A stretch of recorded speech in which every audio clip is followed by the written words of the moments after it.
என் தாய்மொழி தமிழுக்கும் என் தமிழ் மண்ணுக்கும் எனது முதற்கண் வணக்கத்தை தெரிவித்துக் கொள்கிறேன்.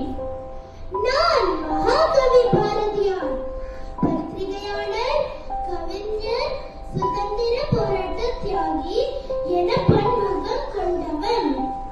நான் மகாகவி பாரதி திருநெல்வேலி மாவட்டத்தில் உள்ள எட்டயபுரத்தில் சின்னசாமி ஐயருக்கும் லட்சுமி அம்மாளுக்கும் டிசம்பர் 11, 1882 மகனாக பிறந்தேன்.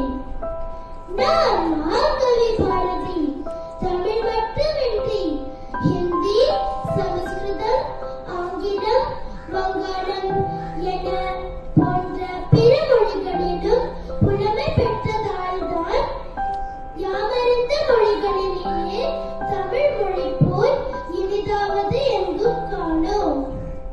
பெண்ணே, பயந்து பணித்து மிரண்டது போதும், இனி தெளித்து துணிந்து மீண்டிட வேண்டும். விதியின்றி தேங்கி விடாமல் வீரம் கொண்டு வெளியே